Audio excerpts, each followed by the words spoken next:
Pensar é algo desconfortável e nós tentamos evitar ao máximo. Quantos dias tem um ano? Esqueci. Por exemplo, eu posso perguntar-te quanto tempo faz a Terra para dar uma volta ao Sol. Ou então eu posso perguntar-te quanto é 45 vezes 5 mais 8. Desde o momento em que você recebe esse cálculo, 45 vezes 5 mais 8, o teu cérebro para, como se ele tivesse branqueado. E é nesse momento em que você estás a passar a informação de um sistema para outro. Tudo isso resume-se do modo fundamental de como realmente o nosso cérebro funciona. Nós podemos modelar o nosso cérebro com dois sistemas. Os psicólogos eles chamam de sistema 1 e sistema 2, mas nós vamos chamá-los de GAN e DROW. O GAN é o sistema que é responsável por todas as tarefas do teu dia a dia, como por exemplo conduzir, colocar uma camisa, ou atar a gravata, ou fazer tarefas que já são normais para ti. Todas essas tarefas elas são executadas pelo GAN. Então logo você precisa atar a gravata, como o teu cérebro já sabe como fazer isso, você não precisa fazer um esforço tremendo para que você possa atar a gravata corretamente, porque o GAN já sabe como é que isso funciona. Então, a única coisa que você faz é pegar a gravata e atá-la.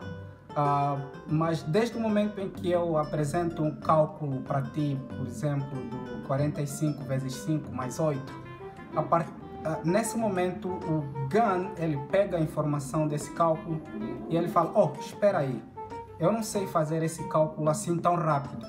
Então, o GAN, que é o sistema 1, ele tem de passar esse cálculo, essa informação que é nova, que ele ainda não sabe, para o sistema 2. Esse sistema 2, que é o DROW, ele é o que executa tarefas mais complexas, que o GAN ainda não tem domínio. A primeira coisa que o DROW faz quando recebe a informação, por ele ser um bocadinho lento, ele passa logo a informação para o GAN e dizer: olha, não podemos fazer esse cálculo na calculadora. Isso porque o DROW é lento, ele não executa as coisas assim rapidamente. O GAN diz: não, mas esse cálculo tem de ser feito na mente. E é aqui onde muita gente se perde e acaba por fugir de tarefas difíceis, porque nesse momento você tem que pensar em como fazer esse cálculo.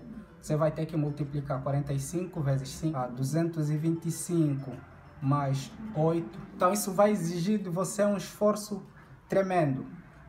Eu me lembro quando eu comecei a desenvolver softwares e comecei a me tornar um programador de verdade. Eu tive diante de uma situação, um problema que exigia uma função recursiva, onde você tem o pai em cima e depois tens o filho de um lado e a filha do outro lado. Só que a filha também tem dois filhos e você tem de percorrer essa árvore, que é mais ou menos uma espécie de árvore binária. Você tem de percorrer a árvore e pegar qualquer tipo de informação de somatório, por exemplo, das idades, dividir e multiplicar. Só que esse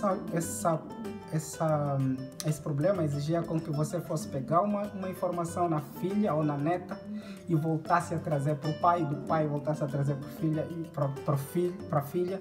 E isso é o que nós chamamos de recursividade, que é uma função que chama ela mesma. Ela manda a informação para uma outra e depois precisa de rebuscar alguma coisa e fazer outro cálculo usando a mesma função.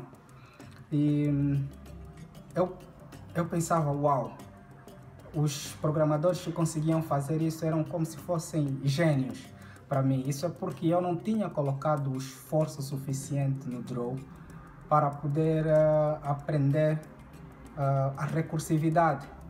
Eu usava muita informação que eu já tinha domínio normal. E então eu preferia fazer cálculos, cálculos que eram mais simples de ser feitos sem ser usada a recursividade.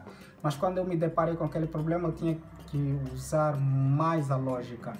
E eu confesso que eu fiquei umas 2 ou 3 semanas a tentar desfazer aquela função que é para poder solucionar aquele problema. Então, só para verem que o nosso cérebro ele não trabalha assim de uma forma única. Toda vez que você recebe um problema pesado para resolver, por exemplo, olha, agora nós vamos ter de ir para a Lua. E pronto, se você é alguém que vive em Catumbela, mas então você pergunta como é que nós vamos para a Lua. Aí tu tens de parar e pensar, ok, o que é que está aqui ao meu redor, o que é que está aqui ao meu redor que eu posso usar para me fazer chegar até a Lua. Como é que eu posso construir uma nave espacial? Quais são os elementos que eu posso usar aqui que estão ao meu redor? E então, a partir daí, você tem um problema tão grande que exige você parar e pensar, ok, como é que eu vou poder solucionar isso? As universidades, atualmente, elas estão a usar esse método de uma forma muito assertiva.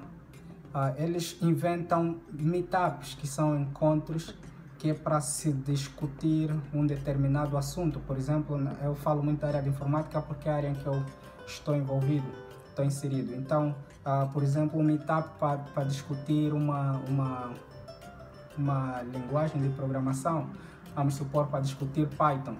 E nesse meetup, todos os que participam têm de apresentar alguma coisa.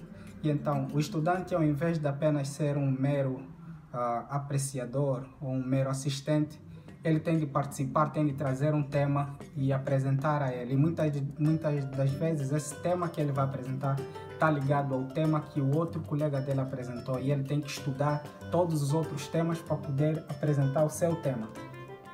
E então, isso faz com que o conhecimento seja passado de uma forma mais compacta para esses alunos e eles acabam por desenvolver a habilidade de pensar e a habilidade de rebater contra assunto de uma forma mais clara, de uma forma mais fácil. Porque quanto mais você usar o Draw, toda a informação que ele acaba por dominar, ele passa para o GAN. E à medida que ele vai passando essas informações para o GAN, a informação que parecia ser difícil para ti no princípio, acaba por ser muito fácil. Isso, por exemplo, explica-se na questão dos músicos. Quando você está a aprender a tocar um novo instrumento, por exemplo, um piano, você pode ver, por exemplo, um artista que você diz, uau, esse cara é um gênio. Mas, na verdade, ele não é um gênio. Ele é só alguém que gastou o tempo suficiente para aprender todas as técnicas, aquilo que você acha que é difícil de aprender. Ele imprimiu tempo suficiente, energia suficiente e aprendeu. E o Draw dele já tem o domínio disso e passou para o GAN. E toda essa informação que vai passando para o GAN acaba por se tornar muito mais fácil. Então, eu acho que nós temos de apostar em dar coisas mais pesadas para os estudantes e eles vão poder desenvolver o raciocínio crítico e a capacidade de resolver problemas mais difíceis. As universidades têm de apostar em desafios, em problemas que são realmente difíceis de serem resolvidos e passar aquilo para os alunos e eles procurarem soluções de forma que eles possam poder investigar e aprenderem a resolver problemas mais pesados e não apenas coisas simples. E os problemas sociais podem ser resolvidos facilmente por esse grupo de alunos que aprendeu a usar o Draw e aprendeu a passar, a imprimir a força e a energia necessária para a concretização da verdadeira aprendizagem.